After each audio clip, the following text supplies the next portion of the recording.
Assalamualaikum warahmatullahi wabarakatuh. Sahabat-sahabat Dialektik TV dimanapun Anda berada, jumpa lagi dengan kami di acara Ceruk Berpikir, kerjasama antara Dialektik TV dan Forum Satu Bangsa. Kembali lagi kita kedatangan bintang tamu yang sudah pernah hadir di sini, yaitu Astrid Haura. Kembali lagi di sini bersama Kak Adriansyah. Ya, sekarang kita yang membuka ya. Iya, silakan buka. Ya, teman-teman Dialektik sekalian, senang sekali bisa kembali lagi menyapa teman-teman, dan pada hari siang yang cerah ini kita akan membahas tentang idolanya Kak Adriansyah ya. Oh, iya. Ya, ini udah ditunggu-tunggu mungkin sama sahabat-sahabat Dialektik sekalian, karena di video yang sebelumnya ada salah satu komen yang usul bahas tentang Soekarno dong gitu. Oh, iya. Suatu kehormatan ya Kak Adri bagi kita untuk dapat mengaktualisasikan usulan dari sahabat-sahabat Dialektik yang komen di video sebelumnya. Jadi untuk teman-teman yang sedang menonton video ini bisa juga request konten apa nih selanjutnya yang harus kita bahas kayak gitu ya. Benar. Ya, jadi siapa yang wawancara ini Kak Adri ya? Saya wawancara dong. Ya gini Astrid, jadi kan kita akan membahas tentang Bung Karno. Nah, Bung Karno ini kan memang tokoh lama ya, presiden pertama Indonesia gitu. Nah, pertanyaannya generasi-generasi muda saat ini itu, generasi apa sih? Z ya? Z, awal Z. Ini mengenal tidak tokoh ini Bung Karno? Karena kita lihat ada buku yang tulis Bung Karno dibunuh 3 kali. Yang satu, dia tidak boleh didiskusikan, tidak boleh didiskusikan pemikirannya, tidak boleh disebarkan ideologinya gitu kan. Nah, yang ketiga apa tuh? Dibunuh bagaimana lah gitu. Nah, itu menunjukkan seperti itu. Itu dilakukan di era Orde Baru. Nah, pertanyaannya, generasi sekarang ini paham tidak dengan pemikiran Bung Karno? Nah, Astrid melihat Bung Karno ini bagaimana? Oke, jadi mungkin pertama-tama saya akan membahas tentang pertanyaan Kak Adi dulu yang kenal nggak sih sama Bung Karno? Kalau dari saya sendiri, saya membagi kata kenal itu menjadi 3 sebetulnya. 2 sih, pengertiannya 3. Pertama know, kedua understand. Know itu tahu dan kenal, bisa jadi seperti itu. Kalau tahu itu ya tahu mungkin dari buku sejarah, atau tahu karena suka lihat di TV, atau tahu karena suka lihat secara langsung gitu. Ya siapa tahu ada orang yang bisa time travel gitu kan. Untuk generasi Z, karena konteksnya di sini kan generasi Z ya. Untuk generasi Z mungkin saat time travel ke tahun-tahun 1920-an ketika Bung Karno itu lagi semangat-semangatnya berorasi gitu kan, dan kuliah di Bandung gitu, mungkin time travel ke situ dan melihat Bung Karno, oh saya tahu ini Bung Karno gitu. Atau orang yang kenal itu bisa jadi kenal secara langsung Bung Karno, pernah ngobrol, saling tahu namanya kayak gitu kan. Atau saya mengartikan kenal itu juga kita tidak pernah melihat secara fisik, berjumpa secara fisik, namun membaca buku tentang Bung Karno, membaca buku tentang pemikiran-pemikiran Bung Karno di bawah bendera revolusi, itu juga bisa kenal gitu, bisa dinamakan sebagai kenal gitu, karena mengetahui ceritanya, mengetahui pemikiran-pemikirannya, berarti itu kenal. Nah, yang ketiga ini understand. Kalau menurut saya ini adalah tahap yang paling sakral dari istilah tahu nggak sih gitu tentang Bung Karno. Kalau understand itu berarti kita telah memahami apa yang dikatakan oleh Bung Karno semasa hidupnya, apa yang menjadi buah pemikiran Bung Karno seperti itu. Dan esensi dari Bung Karno itu sendiri, dari mulai pemikirannya, dari mulai pandangan politiknya, pandangan kebudayaannya, seperti itu. Dan terkait dengan generasi Z, nih Kak Adri ya, ya aku kira semua orang sudah tahu lah dengan Bung Karno itu siapa. Tahu nggak taunya dari mana Kak Adri? Dari mana tuh? Ya gampangnya gini, gampangnya adalah kalau anak zaman sekarang itu belum baca buku sejarah pun udah tahu Bung Karno dari uang kertas. Oh, iya, yang warna merah ya. Warna merah. Aduh, jadi kangen sama Bung Karno. Soekarno-Hatta tahunya dari situ. Jadi sudah pasti kalau sebatas tahu Bung Karno, ngelihat mukanya Bung Karno, itu tahu Kak Adri, generasi Z, termasuk saya gitu.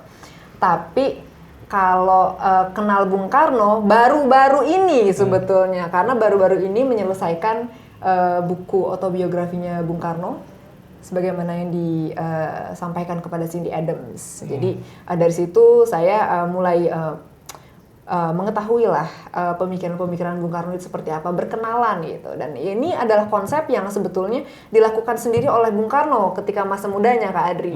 Beliau tidak hidup di zaman ketika revolusi Amerika itu sedang terjadi gitu. Tapi beliau mengaku sering sekali berinteraksi dengan Thomas Jefferson seperti itu, dengan George Washington. Medianya itu adalah buku gitu. Jadi diskusi-diskusi intelektual tersebut menghasilkan suatu pengenalan lebih lanjut antar para tokoh seperti itu. Jadi singkatnya ya tahu dan kenal, tapi untuk memahami sedang berguru dulu ke Kak Adri. Iya. Nah ini yang hasil ketahui itu ya, kan kita lihat Bung Karno ini memiliki banyak pemikiran-pemikiran ya. Yeah. Artinya dia fase hidupnya itu bagaimana sih, kenapa dia bisa berpikir seperti itu? Awal-awal dia perkembangan pemikirannya itu kenapa, interaksi dengan siapa saja dia bisa berpikiran seperti itu? Bung Karno ini kehidupannya sangat-sangat dinamis sih, Kak Adri ya. Jadi dia itu memang dari lahir sudah ditempa oleh kedua paham yang luar biasa gitu. Ibunya ini adalah seorang bangsawan dari kerajaan Singaraja Bali yang beragama Hindu. Sementara bapaknya ini adalah orang Jawa yang menganut aliran teosofi, termasuk juga anggota Theosophical Society, dan adalah seorang Islam gitu.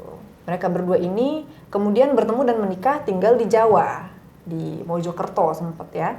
Jadi Bung Karno ini mempelajari segala sesuatu tentang kehidupan, tentang alam ini secara natural gitu ya. Walaupun ya tidak bisa dimungkiri ada juga faktor-faktor gitu dari pendidikan-pendidikan beliau gitu, karena beliau juga adalah seorang santri gitu. Terus beliau juga adalah seorang pribumi ya yang cukup beruntung untuk bisa menempuh pendidikan ke sekolah yang sekolah lanjutan Belanda saat itu, HBS, ELS gitu, dan bahkan sampai universitas. Dan kalau kita lihat timelinenya itu, ketika beliau itu lanjut sekolah ke sekolah yang lanjutan ya, sekolah menengah lanjutan kalau nggak salah ya, itu beliau sempat ngekos di tempatnya Host Cokro Aminoto, Haji Umar Said Cokro Aminoto. Dan Host Cokro Aminoto adalah gurunya Bung Karno yang diagungkan oleh beliau. Jadi selain orang tuanya tadi itu, Host Cokro Aminoto adalah salah satu peletak dasar dari pemikiran-pemikiran beliau. Seperti itu. Selain itu juga Bung Karno ini bergaul dengan banyak lapisan masyarakat, banyak baca buku. Jadi walaupun beliau ini tidak tidak menempuh pendidikan jauh sampai Belanda, tapi pemikirannya itu sungguh luar biasa, international minded, karena sering kali berdiskusi dengan para tokoh-tokoh, Host Cokro Aminoto, orang tuanya sendiri gitu, dan orang-orang seperti tokoh-tokoh Agus Salim seperti itu. Terus juga Alimin ya, Semaun juga. Jadi dari berbagai latar belakang, dari berbagai perspektif, dan dari berbagai ras, Bung Karno ini adalah orang yang sangat supel. Jadi semua pemikirannya itu didapatkan dari orang-orang dan disintesiskan dalam tulisan-tulisan beliau dan orasi-orasi beliau, sebagaimana yang kita ketahui seperti itu. Nah ini Bung Karno ini kan punya pemikiran-pemikiran, misalnya tentang Trisakti, ya kan? Ada Pancasila, ada Nasakom, apalagi? Pancasila, Trisakti, Nasakom, Nevo, ya. Nah, coba jelasin dong satu-satu. Misalnya Pancasila itu sebenarnya idenya dari mana? Trisakti itu bagaimana? Gitu. Nasakom bagaimana? Yeah. Nasakom, Nasionalis Agama Komunis. Cuma Iya. itu mungkin nanti di awal tahun 1960-an ya, yang awal-awal itu mungkin Pancasila dulu ya. Pancasila itu kan seketika perumusan salah satu rapat BPUPKI saat itu ya, atau PPKI ya saat itu. Ya itulah PPKI. 1 Juni Nah, dulu salah satu itu pidato di PBB. ya, untuk bisa mewujudkan negara Indonesia yang merdeka, Bung Karno ini mesti bermusyawarah bersama dengan tokoh-tokoh yang lainnya untuk membentuk suatu dasar negara seperti itu. Nah, saat itu banyak usul-usul yang muncul dari Muhammad Yamin ada, dari Bung Hatta ada, dari Bung Karno juga ada, dan yang dipakai oleh Indonesia, yang disahkan, yang diformalkan itu adalah Pancasila dari Bung Karno ini sendiri gitu. Jadi memang substansinya itu sebagaimana yang kita ketahui dalam Pancasila dalam pembukaan Undang-Undang Dasar 1945 seperti itu ya. Jadi intinya seperti itu, ketuhanan, kemudian sila kedua itu kemanusiaan ya. Kemanusiaan, sila ketiga itu persatuan Indonesia, sila keempat ini sempat dibahas secara khusus oleh Bung Karno dalam bukunya beliau, autobiografinya kepada Cindy Adams. Jadi kerakyatan ini adalah suatu faktor yang membuat Bung Karno ini semangat gitu dalam berjuang, karena beliau ini berjuang untuk rakyat seperti itu ya. Sebagaimana dengan pandangan beliau, kalau kita di dalam dunia sekarang ini mendengar Bung Karno itu ideologinya kiri, ideologinya ke kanan, ideologinya kiri campur kanan gitu. Sebetulnya Bung Karno ini ideologinya adalah sosial demokrat seperti itu. Dan Bung Karno ini menciptakan sebuah ideologi marxisme seperti itu, yang memang mendasarkan kepada kesejahteraan rakyat seperti itu, kerakyatan. Jadi bagaimana Bung Karno ini pergi ke suatu daerah di Bandung ya, Kadri ya, kemarin itu ya, ketemu oleh petani ya di Bandung, Bung Karno waktu itu, dan kemudian beliau bertanya, apakah sawah ini punya kamu gitu? Dijawab iya, punya saya. Dan aset-aset yang lain ditanya Bung Karno, ini miliknya siapa? Dan katanya petani itu milik saya, seperti itu. Tapi Bung Karno melihat bahwa hasil-hasil dari kegiatan bertani si Marhen ini, nama petaninya Marhen ya, itu hanya cukup untuk hidupnya Marhen aja gitu. Jadi tidak ada suatu ekses, suatu kelebihan dari situ, dan itu yang membuat Bung Karno terinspirasi oleh kisahnya Marhen ini untuk menginisiasikan suatu pemahaman Marhenisme yang berdasarkan pada kerakyatan, bahwa rakyat ini harus sejahtera, bahwa rakyat ini harus merdeka seperti itu. Dan mungkin itu yang dari Pancasila sendiri ya Kak Adri ya. Dan sila kelima itu keadilan sosial seperti itu. Jadi itu yang bisa saya highlight. Kemudian Nasakom. Nah ini menarik ya. Nasakom, Nasionalis Agama Komunis. Seperti itu. Jadi di trace back dari latar belakangnya Bung Karno sendiri, yang sempat ngekos di tempatnya Hos Cokroaminoto, guru bangsanya hampir semua tokoh di Indonesia ya.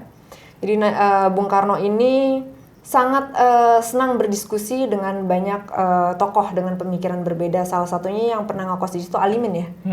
Hadri Alimin ini seperti yang kita tahu memang anggota dari Sarekat Islam, Sarekat Dagang Islam, terus jadi Sarekat Islam, dan kemudian ini pecah kan ya, ada SI putih, ada SI merah seperti itu.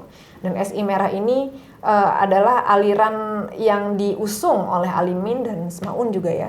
Dan Semaun juga aliran ini itu sangat mengedepankan pada konsep-konsep emansipatori seperti itu, konsep-konsep yang pada akhirnya itu dekat juga dengan ideologi komunisme seperti itu. Jadi Bung Karno memang dekat dengan pemikiran-pemikiran tersebut gitu, dan juga pemikiran Islam sebetulnya, karena Hos Cokroaminoto adalah seorang guru, seorang guru agama yang juga banyak dijadikan panutan oleh murid-muridnya, oleh orang-orang di sekitarnya. Jadi ini semua disintesiskan oleh Bung Karno, dan ini juga sebetulnya terkait juga dengan politik luar negeri Bung Karno ketika itu.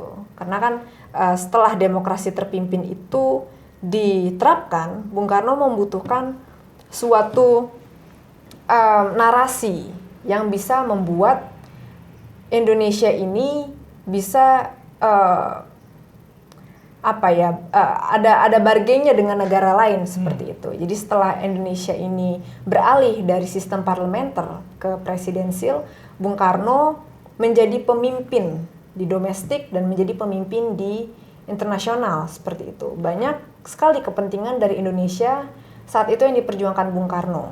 Namun kepentingan-kepentingan tersebut tidak bisa diwujudkan tanpa adanya kooperasi atau kerjasama dengan negara lain begitu.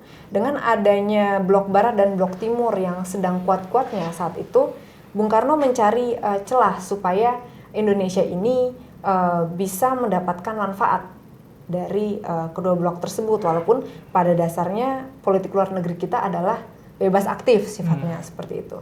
Jadi maka dari itu Bung Karno membutuhkan suatu pijakan yang disebut beliau sebagai Nasakom tersebut, supaya nasionalis, agama, komunis itu untuk bisa mendekati Cina seperti itu ya. Nasionalis dan agama ini adalah identitas dari Indonesia sendiri seperti itu. Itu terjadinya setelah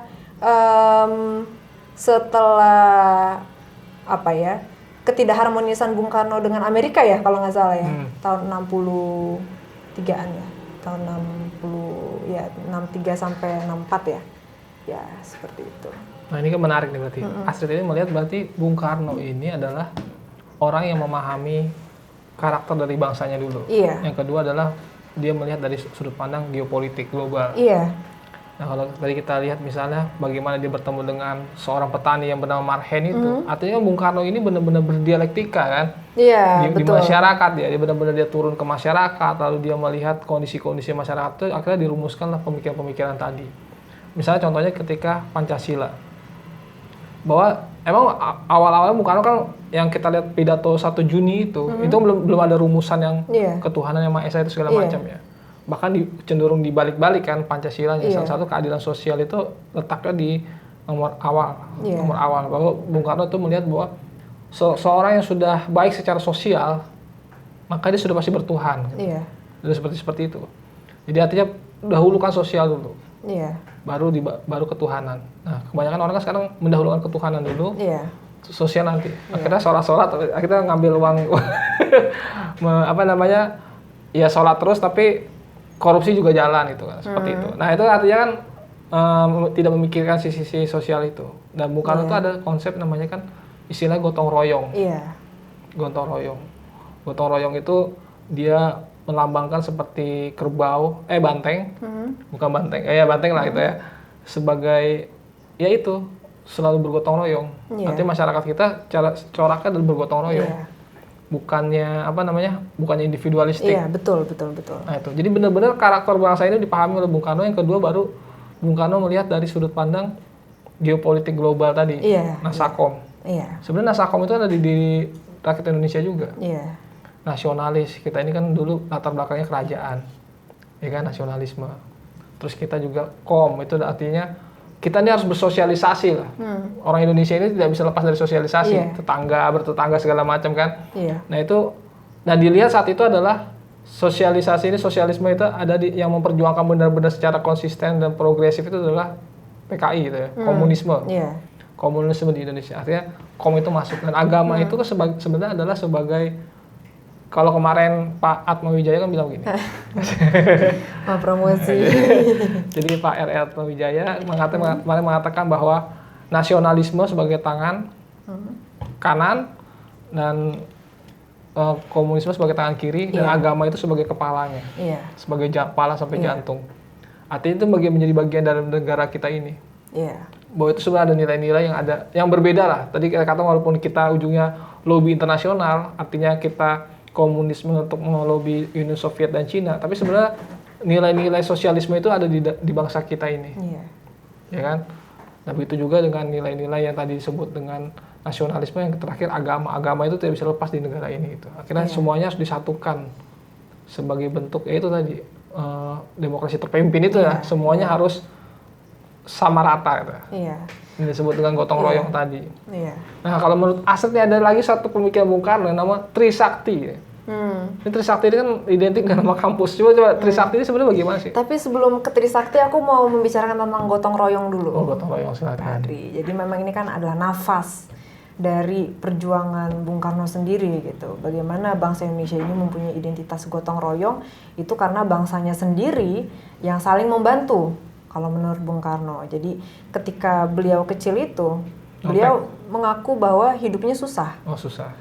Ya, jadi hidupnya susah sampai beliau itu di Jakarta, ke Bandung dulu ya, Surabaya, Bandung, Jakarta, dipindah ke Bengkulu, itu hidupnya selalu susah. Tapi beliau tidak merasa kesusahan, selalu cukup, karena ada suatu konsepsi gotong royong di masyarakat.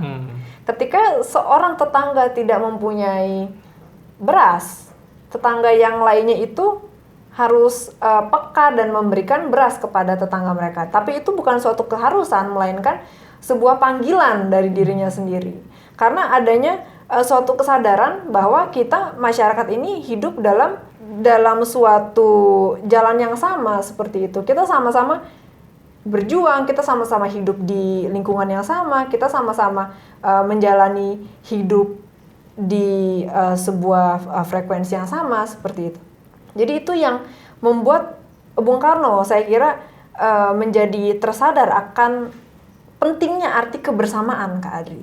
Kebersamaan, kerjasama, dan kesetaraan seperti itu. Jadi mungkin gotong royong ini harus saya highlight karena penting sekali, Kak Adri. Untuk pemikiran-pemikiran Bung Karno yang selanjutnya seperti itu. Negosiasi, kompromi itu adalah salah satu aktualisasi dari gotong royong juga. Jadi ada yang lucu, Kak Adri. Ketika Bung Karno ini lagi di Bengkulu atau lagi di Bandung gitu ya, Bung Karno ini kedatangan tamu tapi tidak punya uang untuk sekadar membelikan kopi dan makanan kecil, ya peyem lah gitu. Waktu itu Bung Karno masih di Bandung sama Bu Inggit kalau nggak salah. Bung Karno kemudian di kebingungannya beliau tersebut yang ingin menraktir orang sambil ngobrol-ngobrol, diskusi tapi nggak ada uang sama sekali, tiba-tiba melihat ada wartawan waktu itu. Melihat ada wartawan lewat naik sepeda dan dipanggillah sama Bung Karno. Kata wartawan itu dia butuh berita. Bung Karno ini kan menyadari skillnya dalam hal tulis menulis, dalam hal berpikir itu sudah tidak usah diragukan lagi gitu. Oleh Bung Karno, oke, saya bantu gitu. Tapi saya minta bayaran waktu itu Rp10 seperti itu. Terus katanya si wartawan ini Rp5 gitu. Terus enggak, katanya wartawan ini wah kemahalan gitu. Terus Bung Karno menurunkan lagi Rp5 gitu. Katanya wartawan ini dia justru tidak berkata apa-apa, diem aja gitu. Dan Bung Karno mempersepsikan gestur tersebut sebagai suatu kebingungan, suatu ketidakinginan mungkin ya. Akhirnya Bung Karno turunkan lagi Rp2 gimana gitu. Oke, mau gitu. Dan akhirnya Bung Karno menuliskan 1000 kata dalam waktu 15 menit saja, ya. Terus langsung dikasih ke wartawan itu, dan saat itu kan situasinya win-win. Wartawannya dibantu oleh Bung Karno juga dapat uang dibantu oleh wartawan tersebut, dan Bung Karno meneruskan suatu energi positif tersebut. Kalau aku bilang energi positif ya, energi positif tersebut ke temennya yang kemudian ditraktir kopi dan peyem. Seperti itu. Jadi akhirnya mereka semua senang semua. Everybody's happy, win-win gitu kan. Jadi itulah gotong royong yang saya pahami tentang Bung Karno. Seperti itu, dan itu terefleksikan di semua pemikiran-pemikirannya, pidato-pidatonya gitu. Dan termasuk Bung Karno juga itu suka nyontek ya? Suka nyontek Bung Karno. Karena Bung Karno itu sebetulnya adalah seorang yang naratif ya, saya bilang ya. kreatif juga, naratif juga, inovatif juga. Banyak sekali istilah-istilah yang beliau bikin seperti Trisakti tadi, seperti itu. Dan Bung Karno itu adalah seseorang yang meskipun kuliahnya itu di bidang, ada orang bilang arsitektur, ada bilang teknik sipil, tapi sebetulnya di ijazahnya itu beliau lulus dari yang sekarang jadi ITB dalam jurusan teknik sipil, seperti itu. Meskipun beliau jurusan teknik, lulus dari jurusan teknik, beliau itu mengaku bahwa tidak suka ilmu pasti. Seperti itu. Jadi beliau itu setiap ujian selalu nyontek kalau pelajaran ilmu pasti sama temennya yang memang passionnya di situ. Dan Bung Karno mengatakan bahwa itu adalah bentuk gotong royong. Jadi dalam situasi sekecil apapun, Bung Karno selalu bisa berpikir dan bisa menarik suatu hal itu menjadi suatu keberkahan gitu ya. Jadi nyontek yang dibilang orang itu adalah sesuatu yang tidak terpuji sama Bung Karno, ya bisa apa ya? Maksudnya gini, ikan yang berenang di laut itu tidak bisa dipaksa untuk manjat pohon seperti itu, atau burung yang berenang, atau burung yang berenang itu tidak bisa dipaksa untuk burung yang terbang itu tidak bisa dipaksa untuk berenang. Ya seperti itu juga dengan Bung Karno. Mungkin beliau tidak suka, tidak passionnya di bidang ilmu pasti, tapi beliau mempunyai talenta yang luar biasa di bidang orasi, di bidang membuat suatu narasi, pemikiran, ideologi, seperti itu.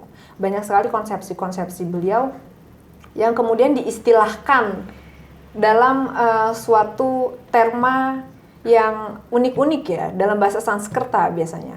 Ada Pancasila seperti itu, ada juga Trisakti gitu. Nah, mungkin Kak Adri bisa menjelaskan nih Trisakti sepertinya, karena tadi kita sempat diskusi sebelumnya.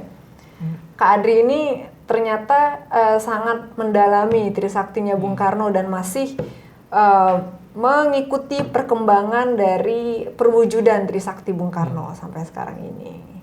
Gimana tuh Kak Adri? Nah, itu sebelum kita ke Trisakti ini gotong royong contohnya. Gotong royong. Walaupun berbeda-beda jenis merek ya, tapi isinya tetap air juga. Tetap air juga. Walaupun kita berbeda-beda suku, agama, itu kita tetap Indonesia. Tapi ini ada yang unik Kak Adri. Kalau kita lihat ini ya anggaplah 7/8 botol ya. Tapi ini 7/8 botol terisi sebetulnya. 1/8 botol kosong. Jadi orang kalau melihat botol ini bisa berpendapat bahwa ini botol yang 7/8 terisi gitu. Tapi ada orang yang bilang ini enggak, ini adalah botol yang 1/8 kosong gitu. Ini kalau aku lihat seperti pemikiran founding fathers kita yang berbeda-beda perspektif tapi tujuannya tetap satu, Indonesia merdeka. Seperti itu. Jadi walaupun ada ideologi ya sosialis demokrat, terus ada komunis, ada yang beraliran agamais, tapi tetap tujuannya sebetulnya adalah untuk Indonesia. Jadi pada zamannya Bung Karno itu memang tujuannya satu, seperti itu walaupun berbeda-beda, seperti yang kita lihat dalam botol ini seperti itu. Jadi apapun kita luar biasa, botol aja dibahas ya.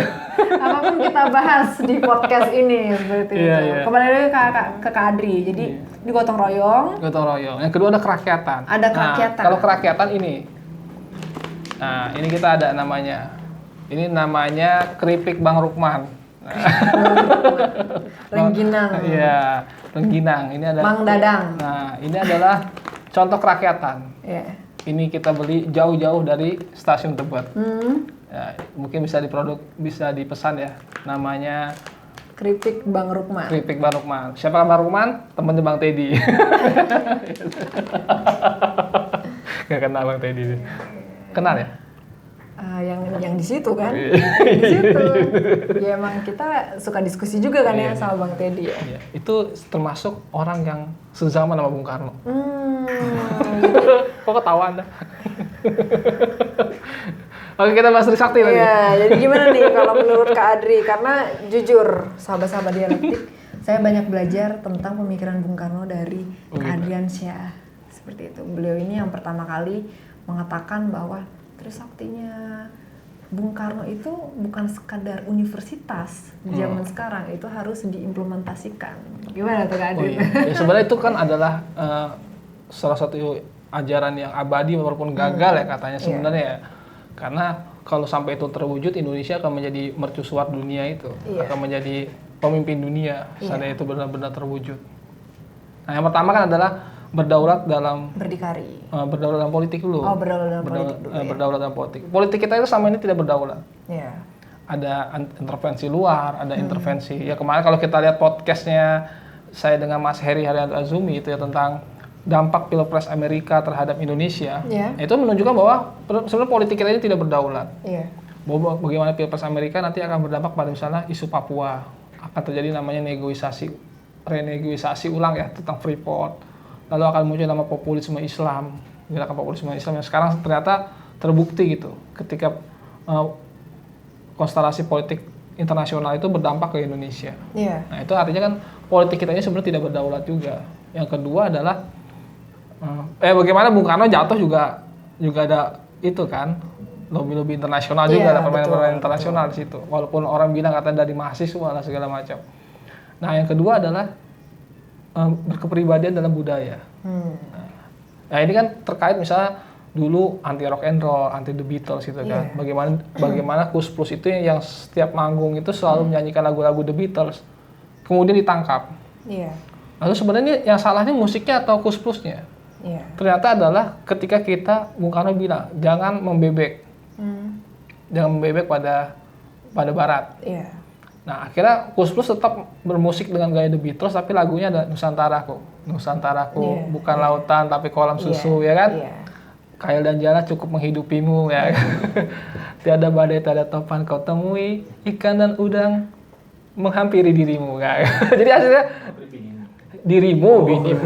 Jadi ketika kita melempar sesuatu, melempar jala, itu udang dan itu akan menghampiri kita, bukan itu di Nusantara di Nusantara. Bagaimana Koes Plus akhirnya, wah kata Yon Kuswoyo itu pernah bilang, kami di penjara tapi kita nggak marah Bung Karno. Begitu kita bebas, kita rubah musik kita. Nusantara, kolam susu, itu menandakan, wah kecintaan tanah air kita tuh semakin kuat. Bahkan ada lagu blues ya, tapi lagunya Bengawan Solo. Nah itu kan sama Bung Karno tidak di ini. Blues, berarti musiknya tidak dilarang. Tapi bagaimana kita membebek full budaya barat itulah yang akhirnya yang Bung Karno larang. Nah ini kan terakhir kita bahas agak panjang ya. Contohnya misalnya ketika era Bung Karno lengser lah, turun. Akhirnya bebas kan semua budaya barat itu masuk ke Indonesia. Semua udah boleh bebaskan. Tapi ada bagusnya ada tidaknya. Contohnya yang tidaknya dulu mungkin ya. Yang tidaknya, pertama, dulu ada band yang namanya The God Bless. Kita bahas musik nih ya. Itu kan soalnya berkepribadian dan budaya ini selalu kaitannya dengan musik. Betul. God Bless itu dulu sering menyanyikan lagu-lagu barat. Secara, dan dibikin album. Lagu orang, kalau sekarang kan nggak boleh ya, hak cipta ya. Dulu belum ada. Jadi Ahmad Albar itu selalu menyanyikan lagu-lagu barat di Indonesia ini. Akhirnya kemudian ada namanya orang Sony Musik yang ada di luar negeri itu melarang itu kan. Nah akhirnya The God Bless ini mulai menyanyikan lagu-lagu Indonesia, Rumah Kita, segala macam itu. Tapi ada, itu dari sisi ini ya negatif. Nah positifnya adalah musik barat ini juga meningkatkan kualitas musik Indonesia. Contohnya ketika itu ada band dari luar negeri, ya siapa namanya saya lupa, ada band rock itu ya. Ketika dia ke Indonesia itu, dia tidak mau pakai sound Indonesia, tapi dia mau pakai sound dari sana. Nah disitulah orang Indonesia mulai paham yang namanya sound, paham yang namanya panggung segala macam itu setelah band Amerika itu datang. Artinya banyak hal-hal yang kita itu boleh mengikuti bangsa luar, tapi karakter kita tidak boleh hilang. Artinya kualitas modernitas Barat, rasionalitas Barat itu boleh kita ambil, tapi jangan sampai itu menghilangkan karakter budaya yang ada di Indonesia ini. Tetap kan musiknya rock and roll, tapi lagunya panggung sandiwara, terus Rumah Kita itu segala macam itu kan. Nah itu menandakan karakter bangsa ini. Nah yang itu yang saat ini kan kita banyak kehilangan ya, karena kita terlalu membebek pada pop budaya-budaya luar itu. Nah itu seperti itu. Nah Bung Karno itu mengatakan bahwa Yang hal itulah yang awalnya kita dihancurkan karakternya, anak mudanya dihancurkan karakternya, barulah kita dijajah dalam hal budaya itu. Baru yang terakhir berdikari dalam ekonomi, walaupun sekarang susah kan berdikari dalam ekonomi ya, walaupun partainya yang katanya yang dikuasai oleh anaknya Bung Karno, tapi belum tentu bisa menjalankan itu kan. Karena kalau kita baca Andre Gunder Frank itu, yang tentang sistem dunia, itu mengatakan bahwa negara yang sedikit ketergantungannya pada negara lain, itu adalah negara maju.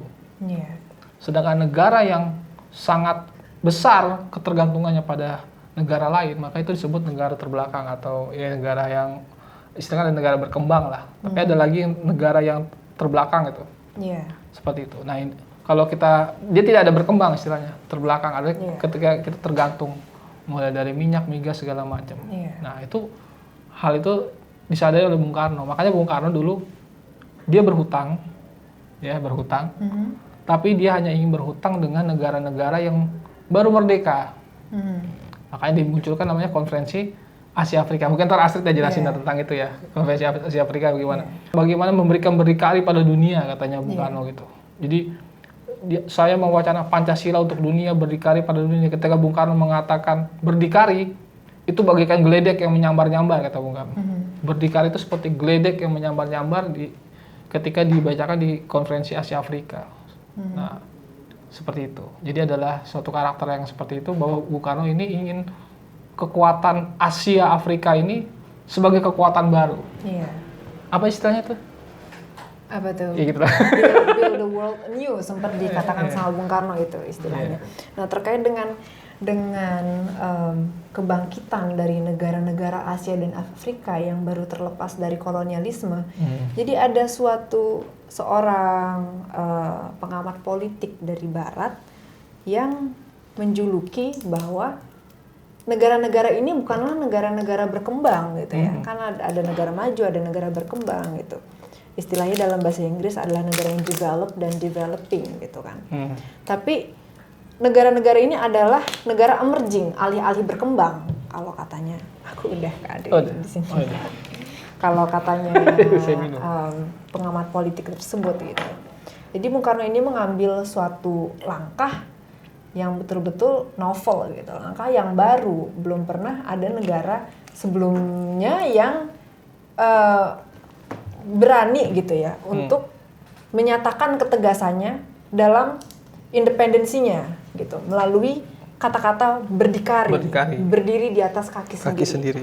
Walaupun dunia ketika itu sedang ditengarai oleh dua blok yang besar, blok Barat dan blok Timur, dan Indonesia di sini dengan bersama negara-negara Asia dan Afrika lainnya yang baru terbebas dari kolonialisme, itu mengambil blok tengah, yaitu tidak condong ke blok Barat dan blok kiri. Itu bisa dianggap juga sebagai pilihan gitu kan. Tidak mengambil pilihan adalah suatu pilihan. Seperti itu kan. Non-blok. Tapi alangkah ya non-blok. Gerakan non-blok. Tapi alangkah agungnya suatu langkah tersebut apabila ada kelanjutannya yang kemudian diaktualisasikan dalam gagasan besar dan perwujudan yang luar biasa gitu kan dalam sebuah gerakan non-blok ini seperti itu. Jadi jelas gitu apa yang dikatakan Bung Hatta gitu kan, bahwa Indonesia ini adalah negara yang berpolitik luar negeri bebas aktif, itu tercermin gitu kan dalam suatu inisiasi besar Bung Karno ketika itu yang kemudian merangkul negara-negara lain gitu untuk bisa bersatu, tidak condong ke blok Barat dan blok Timur seperti itu. Dan itu adalah suatu pemimpin yang belum pernah ada sepanjang sejarah kalau menurut aku ya. Mungkin referensi buku sejarah saya belum sebanyak Adri gitu, tapi saya nggak baca buku. Tapi sampai saat ini menurut saya belum ada yang seberani itu. Negara yang baru merdeka dengan umur yang masih prematur bisa mengambil gertakan yang tegas dan merangkul negara lain, itu adalah suatu keluarbiasaan gitu kan.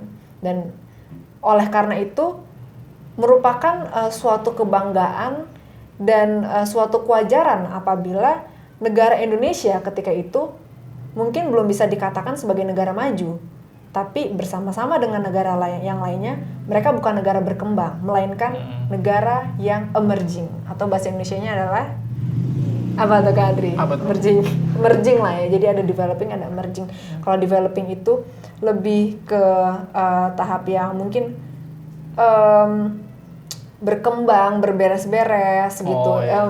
Ingin tinggal landas menuju negara yang maju, tapi negara yang emerging ini adalah negara yang punya suatu keunikan sendiri gitu, punya corak sendiri. Bukan negara berkembang, tapi bukan negara yang maju juga. Cuma dia ada di jalurnya sendiri, ada di tracknya sendiri, ya, seperti itu. Jadi memang luar biasa sekali untuk membicarakan tentang Bung Karno ini. Banyak sekali referensi-referensi yang dapat diambil dari berbagai account juga. Ada banyak sekali tulisan Bung Karno ya di bawah bendera revolusi seperti itu, yang jilidnya ada banyak sekali ya. Terus ada juga arsip-arsip dari pidato Bung Karno bisa ditemukan juga di YouTube ya. Jadi secara audiovisual itu bisa dipahami juga gitu. Tapi dari Kak Adri sendiri, tadi kan katanya nggak baca buku-bukunya tentang Bung Karno. Jadi informasi tentang Bung Karno yang Kak Adri dapatkan ini kira-kira dari mana nih? Apakah sebagai anak ideologi Bung Karno gitu mungkin ya kita doakan saja insya Allah ya Kak Adri. Apakah mungkin sempat ada pengalaman unik gitu, jadi mungkin jangan bahas itu ya, gimana nih Kak Adri? Itulah sebenarnya Bung Karno ini kan banyak yang menyalahartikan ya. Ketika Bung Karno itu misalnya contohnya dia mengatakan ganyang Malaysia, lalu Amerika go to hell with your AIDS. With your AIDS itu kan, apakah kita harus seperti itu gitu? Yeah. Nah itu kan, sedangkan kita ini adalah bagian dari masyarakat dunia. Iya, Indonesia untuk dunia. Oh iya. Pesan sponsor. Jadi memang kita tidak bisa lepas dari asing ya, atau tidak bisa lepas dari pergaulan antar bangsa-bangsa. Nanti kita akan bahas Gus Dur juga ya. Nah, bagaimana Gus Dur mengaplikasikan itu tadi. Nah, jadi kenapa waktu itu Bung Karno mengatakan itu ke Amerika? Itu faktornya kan adalah ketika dia direndahkan oleh Eisenhower ya, yang saat itu presiden Amerika saat itu kan. Tapi begitu John F. Kennedy menjadi presiden, justru kan Bung Karno kembali dekat dengan Amerika kan, berhubungan baik dengan Amerika. Kalau waktu itu ganyang Malaysia, ini jangan selalu kita katakan, sekarang muncul tuh beberapa tahun yang lalu kan, ganyang Malaysia seperti itu. Sebenarnya itu tidak boleh kita lakukan karena Malaysia itu satu rumpun dengan kita. Tapi memang saat itu di Radio Kuala Lumpur itu ada ucapan yang mengatakan bahwa Presiden Republik Soekarno itu sudah tidak didengarkan rakyatnya. Nah, disitulah dia marah dan memunculkan istilah ganyang Malaysia itu. Nah, itu karena memang era revolusi ini. Nah, itu jadi konteksnya seperti itu. Adalah. Tapi kalau sekarang kita terapkan di saat ini, itu belum tentu cocok juga dengan kata-kata seperti itu. Jadi kita tidak bisa mengatakan bahwa kita ini anti asing, anti Amerika, anti Malaysia dan segala macam. Kita semua harus bergaul dengan bangsa-bangsa lain, asalkan ya kita bekerja sama, bukan dikerjain. Jadi memang harus sesuai konteksnya. Apa saja yang dikatakan oleh Bung Karno dan dilakukan oleh Bung Karno saat itu atas nama Indonesia mempunyai dasar. Seperti itu. Bagaimana Bung Karno dengan lugasnya berpidato gitu ya di badan PBB saat itu dan menyatakan untuk keluar dari PBB terkait dengan Malaysia juga. Itu kan juga ada alasannya. Malaysia yang ketika itu katanya sih istilahnya British back country gitu. Itu adalah negara yang ditunggangi lah katanya sama Inggris. Sementara Inggris sebagaimana yang kita ketahui juga adalah negara yang mempunyai banyak koloni-koloni seperti itu. Dan kalau kita sambungin lagi, Bung Karno adalah orang yang sangat anti kolonial seperti itu. Dan kebencian Bung Karno terhadap Malaysia ketika itu juga harus sesuai dengan konteks. Karena ketika itu Malaysia bersama dengan Big Brother-nya, Inggris itu dianggap Bung Karno sebagai ancaman terhadap Indonesia sendiri gitu, negara yang anti kolonial gitu kan.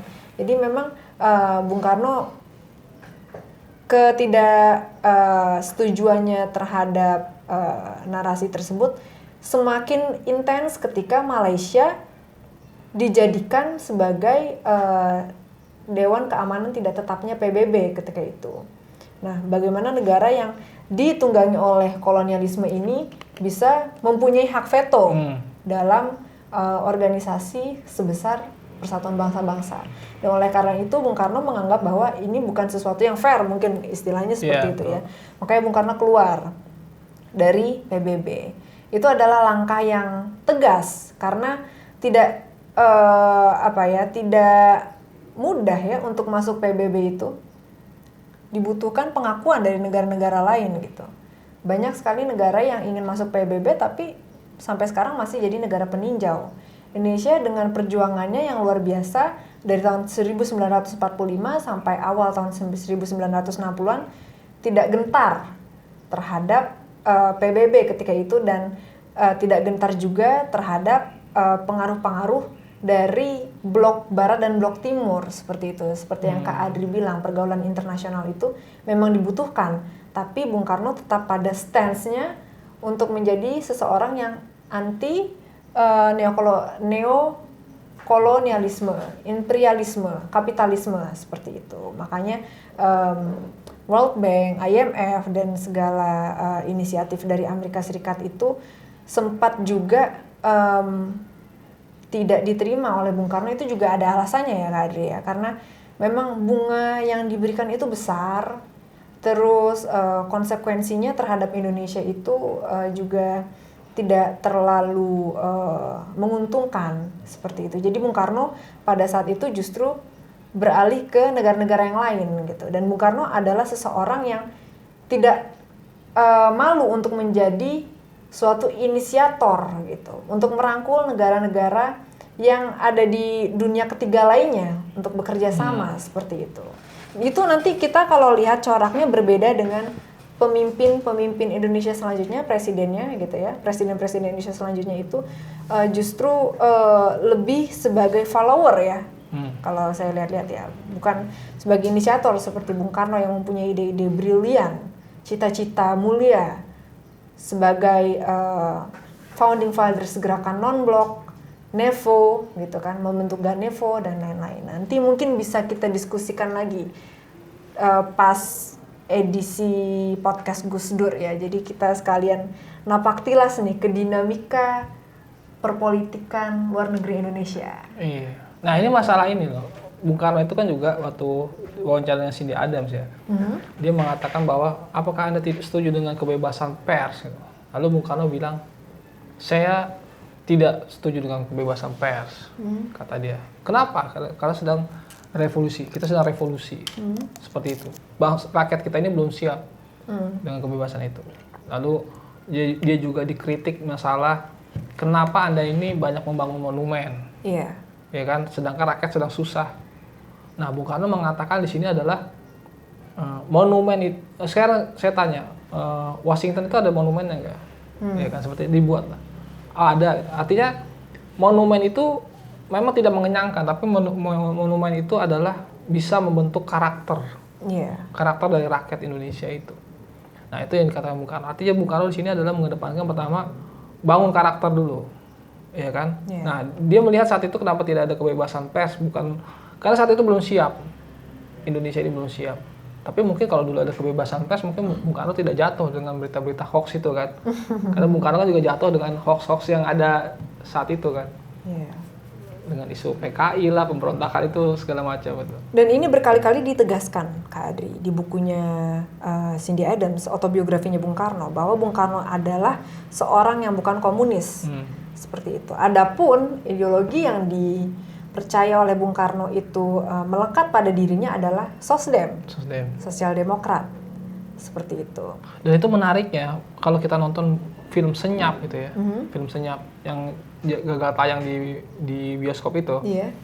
Itu dikatakan ada beberapa media-media itu yang tugasnya adalah menyebarkan berita tentang kejelekannya inilah. Akhirnya dari media itulah muncul pembantaian-pembantaian itu. Bagaimana orang bisa dibunuh di pinggir jalan segala macam ya. 6566 itu ada media-media yang berperan di situ. Nah, di situ Bung Karno melihat ini belum cerdas rakyat kita. Seperti itu. Jadi kebebasan pers ini berbahaya juga untuk penyebaran hoax segala macam itu. Dan sebetulnya kebebasan pers itu terhadap Bung Karno itu merupakan suatu kejadian yang traumatis ya, bisa dibilang seperti itu. Karena ketika Bung Karno ini hubungannya sedang mesra-mesranya dengan Amerika, sering sekali beliau bertandang ke Amerika bertemu dengan Presiden John Fitzgerald Kennedy. Bung Karno ini seringkali menjadi mangsa dari wartawan-wartawan majalah di sana, majalah Life, majalah Time, seperti itu. Dan isu yang digunakan oleh orang-orang pers ini untuk menciptakan suatu citra yang negatif terhadap Bung Karno adalah Bung Karno sebagai orang yang, maaf ya, kalau lihat rok perempuan itu nafsunya langsung tinggi seperti itu. Jadi dibuat suatu padahal semua itu narasi. Bung Karno doang. Dibuat suatu narasi bahwa Bung Karno ini adalah seorang yang seorang pemimpin yang nafsunya besar gitu. Jadi apa yang beliau lakukan untuk negaranya itu tertutupi gitu loh. Apa yang beliau lakukan dalam kancah perpolitikan dunia itu tertutupi oleh suatu bias dari wartawan Amerika tersebut gitu. Bahkan di demo-demo itu waktu itu ada dokumentasinya, ada salah satu pendemo yang teriak Soekarno tukang kawin, Soekarno anjing PKI kayak gitu, itu ada kalimat-kalimat seperti itu. Itu kan juga tidak lepas dari informasi-informasi media saat itu kan. Cuma memang kalau kita lihat dari sejarahnya Bung Karno ya Kak Adri, ini menarik ya, karena di awal-awal pergerakan Bung Karno ini adalah seseorang yang tidak setuju dengan pandangan poligami seperti itu, pandangan lebih dari satu istri seperti itu ya. Cuma di akhir-akhir dari kepemimpinannya memang beliau banyak dikritik terkait dengan apa yang beliau apa yang beliau hadapi dalam kehidupan rumah tangga beliau seperti itu. Namun saya kira ini adalah suatu proses ya. Jadi kan orang itu pemikirannya bisa berubah-ubah, kayak Blavatsky kemarin sempat tidak percaya reinkarnasi tapi percaya reinkarnasi seperti itu. Dan Bung Karno dalam konteks ini, dalam konteks pernikahan, dalam konteks percintaan, itu mungkin mempunyai pemikiran sendiri yang di luar nalar manusia yang tidak bisa memahami pemikiran Bung Karno seperti itu. Jadi kita sempat berdiskusi ya tadi Kak Adri, ada suatu dikotomi antara jodoh dan pasangan nikah gitu. Jadi gitu ya. Gitu ya. Jadi gimana tuh Kak Adri? Apa? Kalau dikaitkan dengan Bung Karno gitu. Ya itulah tadi, memang jodoh itu berbeda dengan nikah gitu. Jadi nikah itu terkait dengan legitimasi seseorang untuk berhubungan gitu ya. Sedangkan jodoh itu adalah itu sakinah, mawadah, warahmah itu. Jadi tadi kata kameramen kita lebih ke batinia atau satu frekuensi gitu. Kan Bung Karno ketika awal-awal menikah itu dengan Utari kan, dengan anaknya Cokroaminoto. Dan Utari itu umurnya masih sangat muda. 16 tahun. Iya, 16 ketika tahun. Bung Karno 20 tahun. Ya 16 tahun lah. Itu masih, kalau anak-anak sekarang 16 tahun itu masih bonceng bertiga atau kalau naik motor kan. Nah, itu Bung Karno melihat bahwa aku seperti ayahnya gitu, dia tuh bukan seperti aku seperti ayahnya, dia seperti anakku gitu. Jadi lebih capek lah Bung Karno untuk yang Utari. Nah, ketika dia dengan Inggit, justru figur ibu itu muncul di Inggit Garnasi itu. Lalu kemudian dengan, kalau Fatmawati saya nggak tahu ya, cuman dengan Fatmawati kan lebih banyak gombal-gombal aja kan di pantai itu kan. Karena gini Kak Adri, gimana? Bung Karno itu memang pada dasarnya mencari pasangan hidupnya itu ada kriterianya. Jadi seorang perempuan itu kalau menurut Bung Karno harus bisa menjadi ibu, menjadi kekasih, dan menjadi kawan seperti itu. Dan di Ibu Inggit, Bung Karno menemukan sosok keibuan di situ. Di Ibu Inggit, Bung Karno menemukan sosok kekasih di situ. Dan di Ibu Inggit juga beliau menemukan sosok kawan. Karena sebagaimana yang kita tahu, Bu Inggit ini adalah sosok yang sangat penting gitu ya dalam dalam menstabilkan kejiwaan Bung Karno yang waktu itu sering sekali kan kita baca Bung Karno ini pindah penjara dari Bancai terus ke Sukamiskin gitu, sempat diasingkan juga ke ND ya, Pulau Bunga, Flores, terus juga ke Bengkulu ketika beliau sakit malaria, di situ ditemani juga oleh Bu Inggit seperti itu. Jadi memang sehebat-hebatnya pemimpin itu juga butuh yang namanya suatu sensitivitas di situ ya. Dalam hal ini Bung Karno juga mengatakan bahwa beliau adalah orang yang sensitif dan beliau adalah seorang yang pencinta. Beliau adalah pencinta wanita, beliau pencinta rakyatnya, dan beliau mencintai Indonesia. Seperti itu. Dan itulah yang menjadi suatu semangat ya saya kira dari Bung Karno gitu ya. Untuk terus tidak henti-hentinya berjuang untuk bangsa Indonesia ini gitu. Karena ketika beliau lagi di penjara itu, di Bancai, di Sukamiskin, apalagi di ND, itu beliau tidak sering berkomunikasi, tidak sering berinteraksi dengan kawan-kawan politiknya. Karena kan ya ketika zaman itu ya surat aja gitu kan, atau kunjungan pun juga cuma berapa menit doang gitu kan. Kalau ada orang yang mengunjungi, dengan Bu Inggit itu pun berkomunikasinya tidak bisa dengan lancar gitu, dengan ngomong dengan bahasa daerah itu tidak boleh, harus dengan bahasa Indonesia atau bahasa Belanda gitu. Kayak kalau ada rahasia-rahasia, Bung Karno dengan Bu Inggit ini dengan cerdas menyiasatinya dengan suatu kode gitu.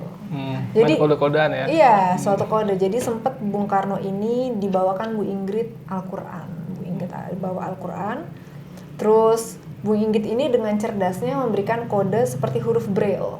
Jadi di bawah huruf Arab itu dibolongkan gitu ya kertasnya. Terus udah gitu Bung Karno yang menerima Al-Quran itu mencari-cari nih bolongan-bolongan mana ya yang dibuat sama Bu Inggit, dan di bawah huruf mana aja ya yang bolong gitu. Nah itu nanti dikait-kaitkan huruf-hurufnya apa aja. Dari situ Bung Karno bisa mendapatkan pesan rahasia dari Bu Inggit seperti itu. Jadi memang Bung Karno ini terkait juga dengan apa yang dikatakan Kak Adri, bahwa Bung Karno seorang pembangun hotel-hotel besar ketika itu kan, pembangun patung-patung yang ekstravagan juga kan, membeli banyak lukisan juga gitu. Bung Karno adalah seseorang yang simbolis seperti itu. Betul. Jadi memang Bung Karno orator yang luar biasa. Beliau itu bisa berdialektik dengan spektakuler juga gitu. Tapi beliau adalah seorang yang kode-kode juga, seorang yang simbolik seperti itu. Dan Bung Karno juga mengakui bahwa dengan dirinya yang seperti itu, beliau merasa bahagia karena itu adalah kita berbicara Bung Karno sebagai seorang yang suka simbolis, artinya beliau menyukai simbol itu kan adalah suatu seni juga kan. Kecintaan Bung Karno terhadap seni itulah yang kemudian menciptakan skena ibu kota kita sekarang ini. Patung-patung yang kita temukan di jalan-jalan itu kan dibangun ketika zamannya Bung Karno gitu kan. Dan kalau ke Istana Bogor itu pada zamannya Bung Karno banyak sekali lukisan-lukisan. Dan Bung Karno itu mengakui bahwa ketika beliau itu sedang jenuh gitu ya, beliau itu hobinya adalah belanja suatu barang seni, karya seni seperti itu, dan dibeli oleh beliau, terus dipajang, dinikmati seperti itu oleh Bung Karno. Jadi memang Bung Karno adalah seseorang yang memikirkan segala sesuatu dengan detail. Sebagaimana kita berbicara tentang revolusi kebudayaan sebetulnya ya, ini ada kaitannya juga dengan Bung Karno sebagai pencinta seni gitu. Ini adalah peletak dari persatuan Indonesia, aku bilang. Karena dengan adanya revolusi kebudayaan, orang-orang yang ada di Nusantara ketika itu Hindia Belanda, itu disatukan oleh bahasa yang sama. Itu kan sebelum Sumpah Pemuda sebetulnya ya, tahun 26 ya, 1926. Bung Karno sudah berpikir bahwa suatu bangsa bisa merdeka apabila mempunyai bahasa yang dipakai bersamaan gitu, yaitu bahasa Melayu yang kini menjadi bahasa Indonesia. Seperti itu. Dan panggilan orang dalam bahasa Indonesia itu yang bikin juga sebetulnya yang apa ya, yang menginisiasi itu untuk menjadi umum itu adalah Bung Karno. Karena ketika itu kan dalam bahasa Inggris orang dipanggil yang laki-laki Mister atau Miss atau Mrs. Dalam bahasa Inggris itu pula ada suatu tingkatan gitu. Kalau Miss itu kalau belum nikah, kalau Mrs itu kalau sudah nikah gitu, atau Sir itu kalau sudah senior lah, seperti itu kan. Ya, tapi dalam bahasa Indonesia itu sendiri Bung Karno mengatakan bahwa laki-laki itu tidak terkecuali dipanggil bapak gitu. Perempuan dipanggil ibu. Kawan-kawan seperjuangan dipanggil bung. Seperti itu. Bung Teddy gitu ya. Iya, bisa jadi. Hai Bung Teddy. Masih tidur kayaknya. Lanjut aja. Ya. Jadi menarik juga ya, Bung Karno ini senang dengan simbol-simbol ya. Makanya dia kalau tadi dikaitkan dengan Inggit ya, Inggit Ganassi kan kita selalu dikatakan begitu. Inggit sebagai Bu Inggit ini sebagai cinta sejatinya Soekarno ya. Iya. Apa ibunya? Ku antar kau ke apa? Ke gerbang kemerdekaan. Tuh, berarti cuma mengantar doang. Dan ini kan hanya orang-orang yang ikhlas lah, yang ketika dia berani mendapatkan lalu berani melepaskan. Asik. Nah itu, jadi Bu Inggit itu sebagai motivator Bung Karno juga ya, bisa dikatakan mentornya. Beberapa kali quotes-quotesnya Bu Inggit itu justru lebih menasehati Bung Karno. Jadi memang sebagai apa tadi? Sebagai apa? Istri sebagai apa tadi? Ibu terus? Ibu, kekasih, dan kawan. Oh iya. Itu yang agak susah itu ya. Karena ibu itu lebih dekat dengan anak, ya lebih mengerti anak itu kan sebenarnya ibu ya. Iya. Artinya gitu. Dia nangis, dia lapar segala yang lebih mengerti kan ibunya gitu. Nah itu jarang ya. Jadi memang yang pengertian itulah yang penting. Nah terus ini terkait dengan belum kita bahas nih Astrid, masalah Gelora Bung Karno itu. Itu gimana sih sejarahnya tuh? Kenapa namanya Gelora Bung Karno? Nah ini menarik nih, ini seru nih ya. Jadi Gelora Bung Karno yang di Senayan ya, yang menjadi lokasi stadion tempat Persija, bukan Persija, timnas Indonesia main ya. Indonesia lah. Persija Lebak Bulus dulu. Iya, itu awalnya memang diinisiasikan Bung Karno untuk suatu tandingan dari Olimpiade Dunia. Ya, jadi Bung Karno dengan gerakan non-bloknya dan dengan gelora Nevo-nya itu ingin membuat suatu Olimpiade tandingan lah, namanya singkatannya itu Ganevo, Games of New Emerging Forces. Oh iya. Seperti itu. Terkait dengan Asian Games pertama ya, apa gimana di situ? Iya, Ganevo pertama di situ. Oh iya. Ganevo pertama di situ, Ganevo kedua itu pindah negara. Waktu itu kalau nggak salah di Cina, dan Ganevo ketiga sayangnya tidak bisa diadakan. Rencananya itu di Korea Utara sebetulnya, Ganevo ketiga. Mau cetung ya? Yeah. Mau cetung Kim Jong Un. Nah ini ada yang menarik juga, Kim Jong Il itu hubungannya sangat baik dengan Bung Karno kan. Kim Jong Il itu sama Bung Karno hubungannya disimbolkan dengan bunga. Karena entah Bung Karno atau Kim Jong Il ya yang kasih bunga ya. Pokoknya hubungan Indonesia dengan Korea Utara waktu itu disimbolkan membaik ya, bukan membaik tapi memang baik gitu kan. Karena ada suatu bunga gitu yang dikasih. Bung Karno itu dekat dengan orang-orang ini, negara-negara komunis ya? Ya. Ada dari Cina, Mao Zedong itu juga dekat dengan Bung Karno. Kuba ya? Ya, Nikita Khrushchev. Nah, hubungan Bung Karno dengan Nikita Khrushchev itu juga berawal dari ketidakharmonisan Bung Karno dengan Amerika Serikat sebetulnya. Jadi semenjak Bung Karno itu tidak harmonis dengan Amerika Serikat ya ada alasan-alasannya lah gitu kan. Bung Karno ini kemudian merapat ke Uni Soviet gitu kan. Ke Uni Soviet yang kemudian disambut oleh pemimpin Uni Soviet ketika itu Nikita Khrushchev. Dan Bung Karno dengan Nikita Khrushchev ini selain secara personal hubungannya baik sekali, secara kenegaraan Uni Soviet dan Indonesia ini juga seringkali bekerja sama untuk ekspor impor senjata seperti itu. Kebetulan waktu itu Indonesia ini secara domestik mempunyai kepentingan untuk merebut Irian Barat, dan inilah yang menjadi suatu cita-cita dari Bung Karno dan yang menjadi warna tersendiri dari demokrasi terpimpin Bung Karno ya di awal tahun 60-an.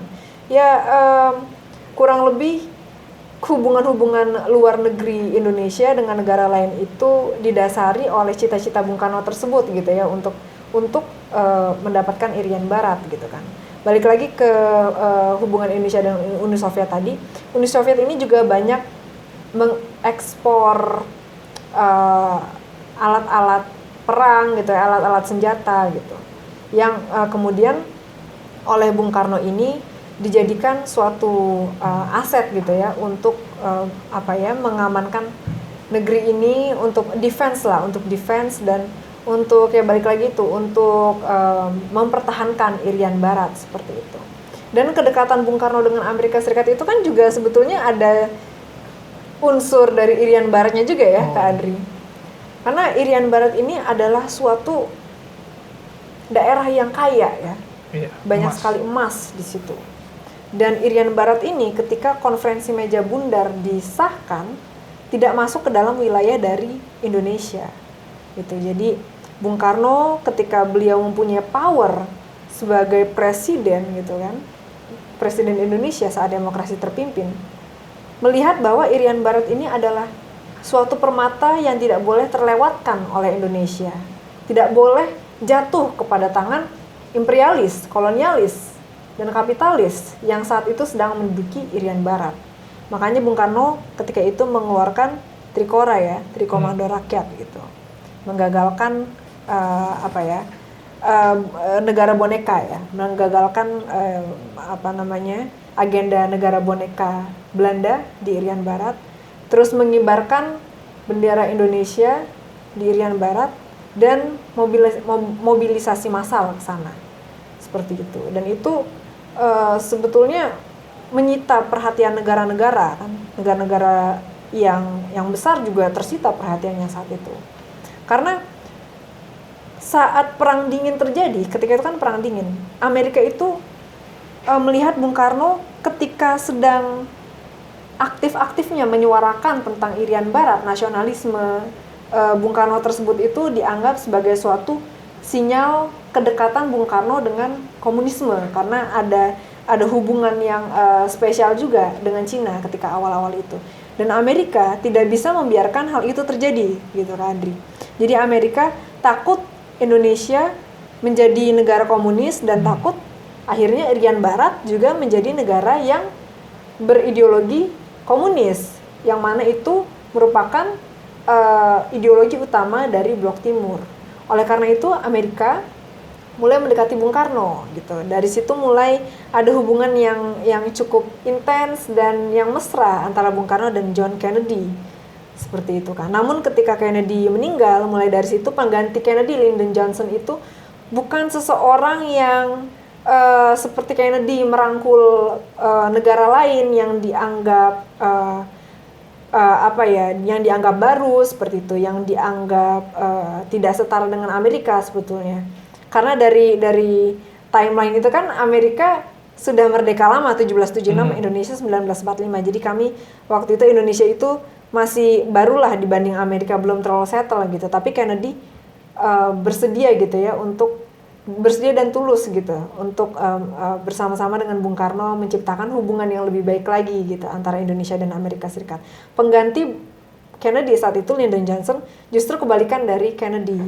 Jadi Lyndon Johnson ini tidak melihat Indonesia lah ketika itu. Maka dari itu Bung Karno berpalinglah ke blok-blok yang beliau katakan sebagai Beijing ya, Pyongyang, Uni Soviet seperti itu. Jadi apa yang dilakukan oleh Bung Karno, langkah-langkahnya itu semuanya ada dasarnya dan sesuai konteks seperti itu. Dan itu yang harus dipahami oleh teman-teman dialektik sekalian mungkin yang belum tahu, tapi yang sudah tahu mungkin kita bisa berguru, mungkin ada kritikan bisa disampaikan di komentar gitu ya, di kolom komentar.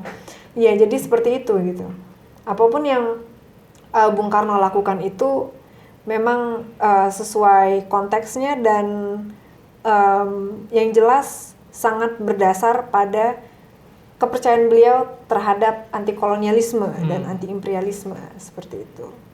Nah ini kita belum bahas Bung Karno kan sebagai tadi kan sebut santri segala macam. Nah itu bagaimana? Bung Karno dalam Islamnya itu bagaimana sih? Bung Karno dalam Islam. Karena kan kalau kita lihat di buku Penyambung Lidah Rakyat ya kan, Sindi Adam segala macam kurang diangkat itu. Iya, memang kurang diangkat ya. Bung Karno dan keislamannya itu sebetulnya ada pandangan beliau di buku Di Bawah Bendera Revolusi. Justru di jilid pertama, di bab pertama itu tulisan beliau itu judulnya nasionalisme ya, nasionalisme, Islamisme, Marxisme ya. Kalau nggak salah 19 halaman. Cuma saya belum sempat baca, mungkin Kak Adri yang udah berpengalaman. Oh iya, jadi memang Islam ini tidak lepas dari Bung Karno ya. Tapi kalau saya lihat Bung Karno ini melihat Islam juga sangat luas. Iya. Jadi kalau kemarin itu dibilang adalah Islam pesawat terbang gitu kan. Bagaimana dia Islam yang lepas landas. Nah ini menarik nih kalau kita lihat Islam, kan dia baca Jamaluddin Al-Afghani kan, Muhammad Abduh, Mustafa Kemal Atatürk, itu kan dipelajari oleh Bung Karno di situ. Tapi harus kita lihat ketika pidato beliau ketika mendapatkan penghargaan Dr. Honoris Causa di IAIN Syarif Hidayatullah Jakarta. Iya, kampus kita ya. itu pernah ditulis oleh seorang orientalis, pidato lengkap Bung Karno ketika di IAIN itu. Beliau mengatakan jangan melihat Islam hanya dari pesantren. Jangan hanya melihat Islam dari Mekah dan Madinah. Tapi dia minta maaf dulu sama Pak belakangnya tuh, Pak Menteri Agama itu. Nah, dibilang jangan melihat Islam hanya di pesantren, jangan melihat Islam hanya di Mekah Madinah. Lihatlah juga Islam di Kairo, lihat juga Islam di Spanyol. Lihatlah Islam di Eropa. Iya. Seperti itu, artinya jangan melihat bumi itu lihatlah daratan itu dari atas gunung. Dan lihatlah bumi dari atas bulan, kata Bung Karno. Artinya Bung Karno menunjukkan bahwa kita harus berpikir luas. Berpikir yang serba luas, bahwa peradaban Islam itu sangat besar gitu.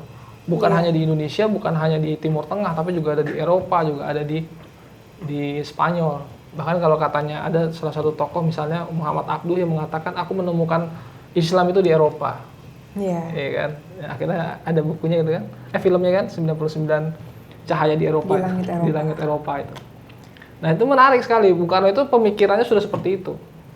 Dan dia ada istilah kata Islam Sontoloyo itu yang mengatakan bahwa ya mereka itu mengharamkan babi tapi tidak mengharamkan mengambil uang korupsi segala macam, itu dikatakan juga Bung Karno seperti itu. Jadi Bung Karno juga terlihat sangat dekat dengan Islam dan banyak nilai-nilai Islam itu Bung Karno terapkan untuk gerakannya. Contohnya adalah kemerdekaan. Bung Karno mengatakan bahwa kemerdekaan Indonesia ini tidak semata-mata turun dari langit, tapi melalui kristalisasi keringat. Itu yang sering dipakai Tukul Arwana, itu kristalisasi keringat. Nah, lalu dia mengutip satu ayat, innallaha yughayyiru biqaumin hatta yughayyiru bimin anfusihim. Sesungguhnya Allah tidak akan merubah nasib suatu bangsa kalau bangsa itu tidak merubah nasibnya sendiri. Artinya kita harus tetap memperjuangkan kemerdekaan, tapi tetap ketika Indonesia merdeka itu Bung Karno mengatakan dengan rahmat Allah yang Maha Pengasih dan Maha Penyayang. Dan didorong oleh keinginan luhur supaya berkehidupan kebangsaan yang bebas. Nah, itu kan. Nah, itu kata-kata Bung Karno, artinya dia tetap ada peran Allah di sini. Yang Maha Pengasih, Maha Penyayang, dan didorong keinginan luhur, keinginan kita. Ya kan? Supaya berkehidupan kebangsaan bebas. Jadi adalah kita harus berdoa dan berikhtiar di situ. Konsepnya Bung Karno ya seperti itu. Dan banyak hal-hal yang Bung Karno itu sebenarnya mengalami fase-fase ya. Bagaimana dia mengagumi tokoh-tokoh modernis, misalnya seperti Abduh, Jamaluddin Al-Afghani, Mustafa Kemal Atatürk. Lalu dia juga mengagumi temannya itu Ahmad Hasan yang seorang modernis juga. Ahmad Hasan itu apa? Persis ya. Dari situlah salah satu modernis. Dan dia juga seorang pengurus Muhammadiyah. Bung Karno itu seorang modernis. Tapi dia juga dekat dengan NU. Salah satu kedekatan Bung Karno dengan NU adalah kedekatan beliau dengan salah satu tokoh NU, yaitu Kiai Haji Wahid Hasyim dan Kiai Haji Abdul Wahab Hasbullah. Kiai Haji Wahid Hasyim itu Menteri Agama pertama, dan Kiai Wahab ini yang menarik tadi pembebasan Papua Barat. Jadi Bung Karno pernah bertanya, Kiai, gitu, andai kan suatu negara sudah merdeka, lalu datang mereka menjajah ke Bali. Iya. Nah, maksudnya adalah Papua itu. Mereka kembali ingin menguasai itu. Bagaimana solusinya Kiai? Berunding dulu. Kata Bung Karno, deadlock Kiai. Kalau begitu, itu namanya gosok. Gosok itu apa Kiai? Mengambil yang bukan haknya. Hukumnya apa Kiai? Caranya menghadapinya bagaimana? Rebut paksa. Udah langsung. Jadi Bung Karno cuma butuh dalil aja. Dari Kiai Haji Abdullah Rasulullah. Akhirnya kemudian ketika peristiwa tentara sekutu kembali ke Indonesia, Bung Karno mengirim utusan untuk fatwa resolusi jihad itu. Jadi konsep agama. Karena Bung Karno sadar dia ini pemimpin, tapi tidak punya massa sebesar di Surabaya itu adalah tidak sebesar dari Kiai Hadratus Syekh Hasyim Asy'ari itu. Dikeluarkanlah fatwa resolusi jihad oleh Bung Karno itu. Dan Bung Karno minta fatwa itu. Yang akhirnya terjadi pertempuran itu kan di Surabaya 10 November. 10 November. Itu sampai akhirnya Malabi terbunuh kan? Iya. Di situ. Nah itu Bung Karno ada kedekatan-dekatan dengan spirit Islam di situ. Jadi kalau kita mengatakan Bung Karno itu ateis, Bung Karno itu komunis dalam artiannya ateis ya atau tidak anti Islam itu tidak bisa dibenarkan. Makanya aneh kan kemarin ada anaknya Bung Karno mengatakan itu apa? Lebih berjasa mana Nabi Muhammad SAW dengan Bung Karno itu. Oh iya. Saya rasa kalau Bung Karno itu tidak akan pernah mengatakan seperti itu ya, untuk mengeluarkan kata-kata seperti itu.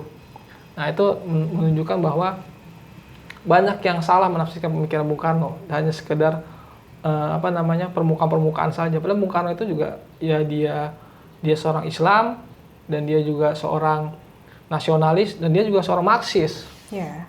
Sisinya itu, artinya menjadi suatu hal yang digabungkan ada dalam diri dia. Iya. Ya kita agama, kita nasionalis, tapi kita juga gitu ya istilahnya, kiri. Bahkan Bung Karno bilang jangan mengaku anak ideologis Bung Karno kalau tidak kiri. Iya. Dan Bung Karno itu memang sejak beliau itu berpikir gitu ya, mulai menuangkan pikirannya, beliau itu memang cenderung ke kiri-kirian ya.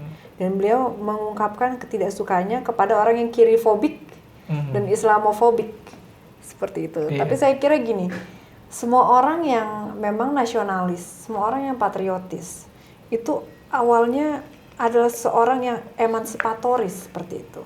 Dan itu adalah dasar yang membentuk ideologi-ideologi yang selama ini kita tahu sosialis, komunisme seperti itu kan.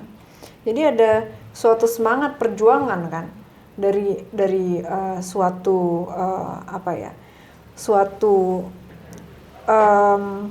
pandangan view bahwa negara ini sedang terjajah seperti itu. Itu yang dilihat Bung Karno. Dan Bung Karno ingin Indonesia merdeka secepat-cepatnya, emansipasi negara Indonesia seperti itu. Dan itu adalah semangat-semangat emansipasi yang kemudian semangatnya satu tapi ejawantahnya ini berbeda-beda tergantung ideologinya apa. Apakah ada yang ingin tetap sejalan dengan itu dengan segala konsekuensi-konsekuensinya dan segala poin-poinnya itu mereka adalah orang-orang yang sosialis, orang-orang yang komunis, tapi ada juga yang mengejawantahkan itu dengan ideologi-ideologi yang lain seperti itu. Ada yang orang santri tapi ingin memperjuangkan Indonesia merdeka dengan caranya sendiri, cara-cara Islam itu juga ada gitu kan. Seperti itu. Dan itu yang menariknya dari pergerakan Indonesia sebelum tahun 45. Jadi banyak sekali kita harus berterima kasih terhadap politik etis Belanda juga ya. Karena dengan adanya sistem pendidikan yang dibawa Belanda yang kemudian memperbolehkan golongan-golongan pribumi saat itu untuk mengemban sekolah gitu kan. Maka dari situlah kita bisa mendapatkan informasi-informasi tentang pemikiran-pemikiran luar biasa dari tokoh-tokoh kita, Bung Karno, Bung Hatta gitu, Hoscokro Aminoto gitu kan, maupun dari tokoh-tokoh yang kekiri-kirian seperti itu kan, seperti Semaun, Alimin, Tan Malaka gitu. Itu adalah orang-orang yang kemudian membentuk Indonesia hingga sampai sekarang ini seperti itu. Menarik sih. Nah, coba sekarang kita sebelum kita closing gitu ya. Coba Astrid ungkapkan dari penjabaran kita tadi, kira-kira Bung Karno itu seperti apa sosoknya? Dengan beberapa kata saja. Bung Karno itu adalah orang yang maha asyik sih. Asyik. Ya. Gimana? Kalau menurut saya maha asyik. Karena beliau itu bisa serius dengan segala kobaran-kobaran pemikirannya dalam orasi-orasinya, tapi juga bisa asik gitu dalam berdiplomasi dengan orang lain. Itu bisa nyambung apa aja yang diobrolkan gitu. Sama Marilyn Monroe aja bisa. Iya, bisa asik, ya? dalam hal kebudayaan seperti itu. Dalam hal beliau merumuskan suatu konsepsi Nevo, ya waktu itu beliau juga mengejawantahkannya dalam sebuah olimpiade, bukan olimpiade. Sebetulnya olimpiade itu kan suatu nomenklatur untuk eventnya kan, tapi suatu kompetisi Ganevo. Jadi konsepsi Nevo itu diejawantahkan Bung Karno dalam sebuah acara Ganevo tersebut yang itu berbau olahraga gitu kan. Jadi politik dan olahraga digabung jadi satu oleh Bung Karno. Jadi kita bisa bersenang-senang, tapi juga di balik kesenang-senangan kita itu sebetulnya kita bersama-sama berpolitik, bersatu, merangkul satu sama lain, menjadi suatu gerakan yang independen, yang merdeka, dan yang bebas aktif, seperti itu. Kalau saya juga ada Bung Karno, satu kata. Dia itu sudah sampai tingkatan makrifat. Nah, kalau tadi kita lihat makrifat itu adalah sekali ya. Oh iya dong. Iya, alumni UIN. Jadi makrifat itu adalah ketika seseorang itu mengenal dirinya dan mengenal Tuhannya. Iya. Mengenal Tuhannya dan mengenal bangsanya. Iya. Tadi kalau dikatakan sebelumnya kita diskusi tadi sore ya. Itu dikatakan bahwa ada diri kita ini ada jagat kecil, ada jagat gede. Iya.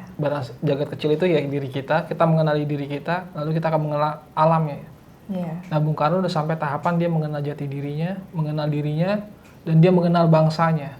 Iya. Nah, disinilah masalahnya adalah ketika kita susah membangun bangsa ini kalau kita tidak mengenal jati diri bangsa kita. Iya. Nah, Bung Karno sudah sampai tahapan dia mengenal dirinya dan mengenal jati diri bangsanya. Di situ dia tahu apa saja tahapan-tahapan yang harus dia lakukan untuk membangun bangsa ini. Iya. Mungkin itu saja. Iya, wah luar biasa ya. Dan kalau bisa saya tarik dari Kak Adri, juga itu membuktikan bahwa Bung Karno adalah seorang pencinta. Gitu. Cinta apa? Ya, pencinta bangsanya, Oh, iya. pencinta Tuhannya, dan pencinta rakyatnya. Sebagaimana yang diistilahkan kepada Bung Karno sebagai penyambung lidah rakyat, itu kan seseorang tidak mungkin bisa menjadi penyambung, mediator, apabila tidak ada suatu trust atau kepercayaan. Penyambung lidah rakyat ya. Iya, sekarang banyak politisi kita penyambung lidah elit untuk membohongi rakyat. Bagaimana Asyid? Ada lagi tambahan? Mungkin kita lanjutkan di episode berikutnya ya. Oke. Terima kasih Astrid. Terima kasih sahabat. Kak Adri. Iya, terima kasih sahabat-sahabat Dialektik TV dimanapun Anda berada. Oh, ini jangan lupa keripik Bang Rukman. Iya, temannya Bang Teddy. Nah, terima kasih. Ya tadi Bang Rukman, Bang Teddy. Ini Bang Rukman. Oh iya. Cuman Bang Rukman teman sama Bang Teddy. Iya. Ntar kita bikin grup ke Bang Teddy. Terima kasih sahabat-sahabat Dialektik TV. Jangan lupa tetap diikuti terus ya Ceruk Berpikir ya, bersama Dialektik TV dan Forum Satu Bangsa. Jangan lupa ya like, share, komen, dan subscribe channel Dialektik TV. Sekian dari kami. Wallahul muwaffiq ila aqwamit thoriq. Wassalamualaikum warahmatullahi wabarakatuh.